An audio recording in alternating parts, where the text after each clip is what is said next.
आइए इस वीडियो की सहायता से हम आपको दशमलव संख्याओं का गुणा करना सिखाएंगे। तो पहला उदाहरण है 2.13 का गुणा करना है 3.2 से। अब यहाँ पे हम आपको बता देते हैं कि 2.13 जो है वो गुण्य है और 3.2 जो है वो गुणक है। जिससे गुणा किया जाता है वो गुणक कहलाता है और जिसमें गुणा होता है उसे गुण्य कहते हैं। तो चलिए हमने लिख लिया है 2.13 गुणे 3.2। अब गुणक का दाईं तरफ से जो पहला अंक है वो 2 है।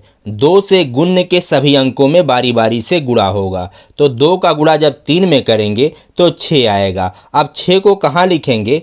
जिससे हमने गुणा किया है, 2 से हमने गुणा किया है उसी के नीचे लिखेंगे। तो 6 को हमने 2 के नीचे लिख लिया। अब 2 का गुणा 1 में होगा तो 2 इक्केम 2। अब 2 को हम 6 के बाईं तरफ लिख लेंगे। 2 का गुणा 2 में होगा तो 4 आएगा। 4 को हम 2 के बाईं तरफ लिख लेंगे। तो 2 का गुणा गुण्य के सभी अंकों में पूरा हो चुका है। अब उसी प्रकार से गुणक का जो दूसरा अंक 3 है उसका गुणा भी हम गुण्य के सभी अंकों में बारी बारी से करेंगे। तो 3 का गुणा जब 3 में होगा तो 9 आएगा। अब 9 को कहाँ लिखेंगे? 3 के नीचे लिखेंगे। जिससे हमने गुणा किया है उसके नीचे से लिखना शुरू करेंगे। अब 3 का गुणा जब 1 में होगा तो 3 आएगा। अब 9 के बाईं तरफ 3 लिख लेंगे। 3 का गुणा 2 में करेंगे तो 6 आएगा। 3 के बाईं तरफ 6 लिख लेंगे। अब इन सबको हम जोड़ना शुरू करेंगे। अब 6 के नीचे कुछ नहीं है तो 6 लिख लेंगे। 2 में 9 को जोड़ेंगे 11 होता है। इसके इकाई का अंक लिख लेंगे और दहाई का अंक अगले में जुड़ेगा। अब एक हासिल और 4 मिलकर के हो गए 5 और 3 8। तो इसके नीचे लिखेंगे 8 और 6 के नीचे लिख देंगे 6। अब जो योगफल आया है उसमें दशमलव कहाँ लगेगा? हम गिनेंगे कि गुण्य में कितने अंक पहले दशमलव है और गुणक में कितने अंक पहले दशमलव है। तो गुण्य में दाईं तरफ से 2 अंक पहले दशमलव है और गुणक में दाईं तरफ से 1 अंक पहले दशमलव है। तो दोनों मिला करके 3 अंक पहले दशमलव है। अब जो योगफल आपका आया था उसमें हम दाईं तरफ से 3 अंक पहले दशमलव लगाएंगे। तो 6 और 8 के बीच में दशमलव लगेगा। इस प्रकार से 2.13 का गुणा जब 3.2 में किया गया है तो उत्तर प्राप्त हुआ 6.816। अब आइए हम अगला उदाहरण देखते हैं। दूसरा उदाहरण है 3.056 का गुणा करना है 4.38 में। तो यहाँ पे जो गुणक है वो 4.38 है और जो गुण्य है वो 3.056 है। तो अब यहाँ पे हम इसको लिख लेंगे। सबसे पहले हमने गुण्य को लिख लिया, 3.056 को लिख लिया, उसके नीचे हमने 4.38 को लिख लिया।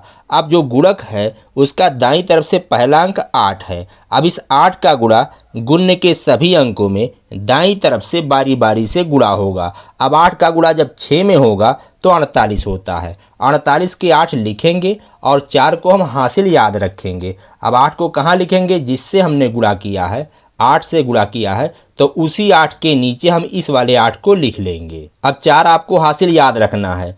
8 का गुणा 5 में होगा तो 40 होता है। 8 पंजे 40 और 4 हासिल आया था तो हो गया 44। 44 में इकाई का अंक जो 4 है उसको यहाँ पे लिखेंगे और 4 को आप हासिल याद रखेंगे।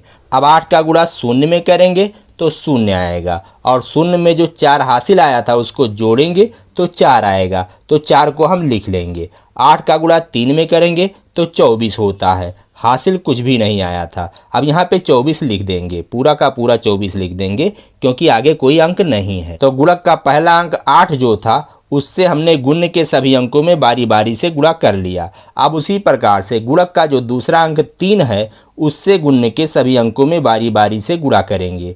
तो चलिए हम गुणा करते हैं। 3 का गुणा 6 में होगा तो 18 होता है। अब 18 में 8 को लिखना है और 1 को आपको याद रखना है। तो 8 कहाँ लिखेंगे? जिससे हमने गुणा किया है, 3 से गुणा किया है तो 3 के नीचे लिखेंगे।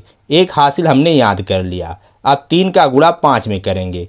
3 पंजे 15 होता है और 1 हासिल लेकर के 16 हो जाएगा।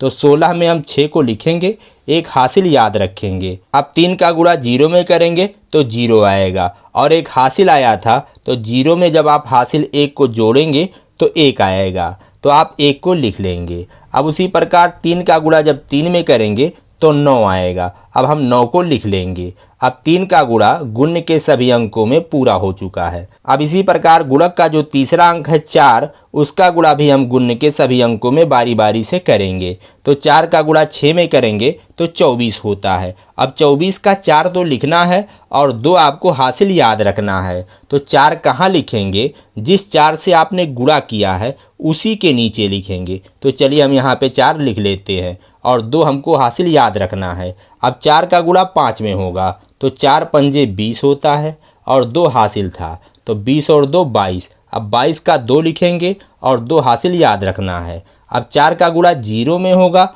तो 0 आएगा और 2 आपका हासिल आया था तो 0 में जब आप 2 को जोड़ेंगे तो 2 आएगा। अब 4 का गुणा 3 में होगा तो 12 होता है। आगे कोई अंक नहीं है तो 12 का 12 पूरा उतार लेंगे। अब हम सबको जोड़ेंगे तो 8 के नीचे कुछ नहीं है तो 8 लिखेंगे। 4 और 8 12 होता है। 12 में इकाई का अंक 2 हमने लिख दिया और जो दहाई का अंक है वो अगले में जुड़ जाएगा। तो 1 और 4 5, 5 और 6 11, 11 और 4 15, 15 के 5 लिखेंगे और एक जो हासिल है वो अगले में जुड़ेगा। तो 1 और 4 5, 5 और 1 6 और 6 और 2 8। तो यहाँ पे हम लिखेंगे 8।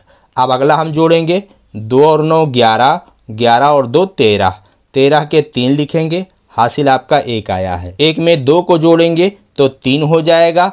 अब अगला जो अंक है वो 1 है, अकेले है तो वहाँ नीचे हम उतार लेंगे 1। अब यहाँ पे जो योगफल आया है उसमें हम दशमलव कहाँ लगाएंगे? तो यहाँ पे देखेंगे कि गुण्य में दाईं तरफ से कितने अंक पहले दशमलव है। तो गुण्य में 3 अंक पहले दशमलव है और गुणक में कितने अंक पहले दशमलव है? तो 2 अंक पहले दशमलव है। तो दोनों मिला करके, गुण्य और गुणक दोनों मिला करके 5 अंक पहले दशमलव हो गए। तो 5 अंक पहले हमें दशमलव लगाना है। तो जो योगफल आया था उसमें हम दाईं तरफ से 5 अंक पहले दशमलव लगाएंगे। तो हम यहाँ पे 3 और 3 के बीच में दशमलव लगाएंगे। इस प्रकार से 3.056 में जब 4.38 से गुणा किया गया है तो उत्तर प्राप्त हुआ है 13.38528।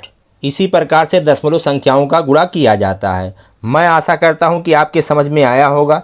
चलिए हम आपसे मिलेंगे इसी प्रकार के अगले वीडियो में। कहते हैं जय हिंद, जय भारत।